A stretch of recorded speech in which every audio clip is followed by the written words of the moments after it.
avril, j'ai été obligé de quitter le Rwanda. À l'époque, j'étais député à l'Assemblée nationale de transition pour le Parti socialiste rwandais.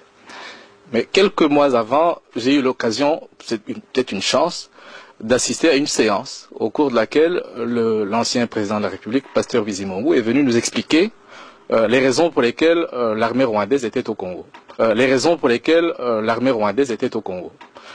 Au Zaïre à l'époque.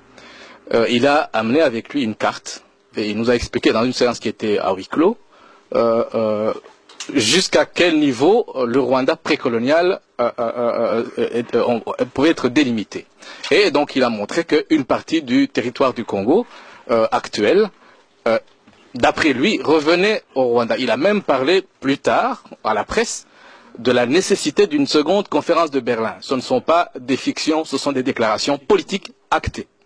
Deuxième chose, en 1998, j'ai eu l'occasion de discuter avec des diplomates ici à Bruxelles et des académiciens, des universitaires belges.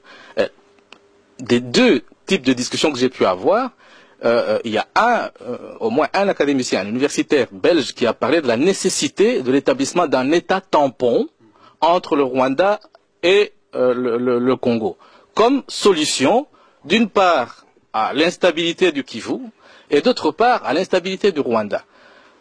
L'État tampon devra servir à absorber le trop-plein de population rwandaise qui ne peut pas trouver de la place au Rwanda. C'est un projet qui existait depuis avant la colonisation. C'est pas une fiction. Il y a eu un mouvement, un organisme précolonial qui a été, colonial, qui a été mis en place par la tutelle belge pour transférer de façon organisée des populations du Rwanda vers le Congo. Donc c'est une chose qui est là, qui existe. Récemment, et c'est le dernier mot que je vais dire, un diplomate belge a parlé, je ne vais pas dire son nom, je suis désolé, je ne peux pas révéler quel est son nom, a parlé de façon univoque, donc sans équivoque, de la nécessité pour l'opposition rwandaise d'envisager le fait de prendre part à un projet de création d'un État tampon. Donc ce qui veut dire, ce sont des choses réelles, ce ne sont pas des fictions. Maintenant, il se peut que ces projets échouent, il se peut que ça n'aboutisse pas. Ça ne serait pas la première fois que ces projets de balkanisation de l'Afrique échouent. Et honnêtement, les FDU sont totalement défavorables à ce type de projet. Et ici, je les dénonce avec force. Nous avons été invités en Allemagne par une église allemande. Et lors de cette rencontre, il se trouvait là-bas des responsables politiques allemands qui nous ont demandé ceci, qui nous ont dit ceci. J'ai écrit ceci, ce que je vous dis, je l'ai même déjà écrit dans un livre, c'est vous dire que j'assume parfaitement ça. Ils nous ont dit que si nous, société civile du Sud Kivu, étions prêts à aller jouer auprès de notre population ce rôle-ci, d'expliquer que si nous acceptons que le Kivu soit rattaché au Rwanda, l'Allemagne et l'Europe sont prêts à faire un plan Marshall pour le Kivu. On dit que si nous, société civile du Sud Kivu, étions prêts à aller jouer auprès de notre population ce rôle-ci, d'expliquer que si nous acceptons que le Kivu soit rattaché au Rwanda, l'Allemagne et l'Europe sont prêts à faire un plan Marshall pour le Kivu. On dit que si nous, société civile du Sud Kivu, étions prêts à aller jouer auprès de notre population ce rôle-ci, d'expliquer que si nous acceptons que le Kivu soit rattaché au Rwanda, l'Allemagne et l'Europe sont prêts à faire un plan Marshall pour le Kivu. Ce n'est pas de la fiction, monsieur. C'est vrai que, peut-être que de nouveau, comme on l'a dit tout à l'heure au niveau géopolitique, les Rwandais ne sont pas forcément à la base de ça. Mais ceux qui tirent les ficelles, ils veulent ça. Quand on parle de Nkunda, aujourd'hui, Nkunda dit qu'il a 350 000 réfugiés qu'il doit réinstaller où? Là où il a déjà évacué plus d'1 million de personnes, 1 million de déplacés qu'il y a au Kivu aujourd'hui. Vous le savez très bien. Les conditions de la kosovisation avancent petit à petit. Et ça échappe à la population, aux Tutsis, aux Bashi, aux Hutus, aux Banande, etc. J'en termine avec la question de la gouvernance. Si vous voulez qu'on parle de la gouvernance, cher monsieur du CNDP, On peut être d'accord peut-être sur le fait qu'à Kinshasa, la bonne gouvernance n'y est pas. Mais est-ce que ça vous donne le droit de prendre les armes? Est-ce que ça vous a donné le droit de ne pas participer au processus électoral? Non, parce que vous avez un plan qui est bien déterminé. J'ai quitté Bukavu le 16 octobre et mon départ de Bukavu est symbolique.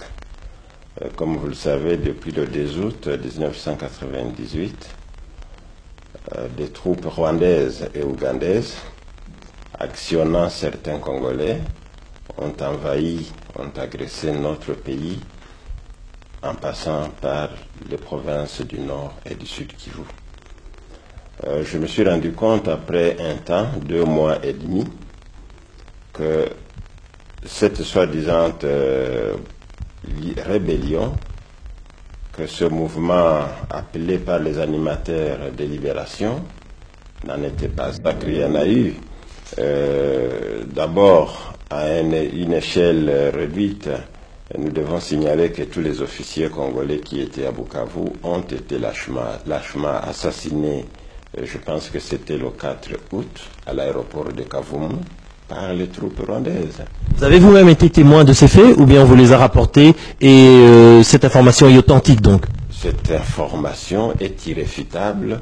Les rebelles eux-mêmes pourraient la confirmer s'ils sont honnêtes et j'espère qu'ils le sont. Il y a eu aussi à grande échelle dans la chefferie de Lwindi, chefferie de Lwindi, ça c'est dans le territoire de Mwenga, des massacres qui ont coûté la vie à plus ou moins 400 personnes.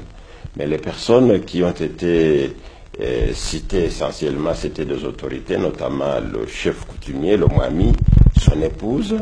Tous les deux, je les connaissais très bien. C'était des jeunes intellectuels qui avaient accepté d'aller vivre à la campagne pour redonner l'espoir aux villageois. Il y a eu des prêtres, des religieuses et tout un tas d'autres personnes. Donc des massacres, il y en a eu. Ici, je ne parle pas d'enlèvement, de ce qui se passe dans la cité d'Ouvira en face de Bujumbura, où des personnes ciblées sont tuées. Et donc on ne peut pas chercher à démontrer le contraire, c'est évident, des massacres. Et si vous étiez donné de délivrer un message par rapport à la population congolaise qui suivrait cette cassette, quelle sera la teneur de votre message? Mon message serait simple, c'est que nous les Congolais, nous devons savoir que l'avenir, notre propre avenir, c'est chez nous. Nous devons avoir l'attention tournée toujours vers chez nous. Et nous devons tout faire pour protéger les intérêts de notre territoire. Pour le moment, ce que je demanderai aux Congolais, c'est de porter loin les informations que je viens de livrer. Le Congo a été agressé. Les troupes rwandaises sont bel et bien là-bas.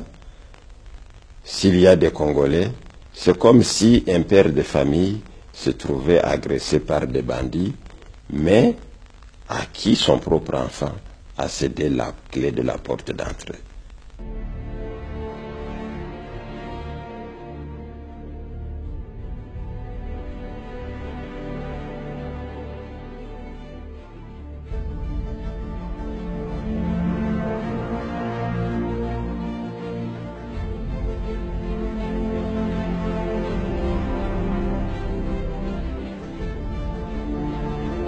En ce moment, il faudrait qu'il sache une chose.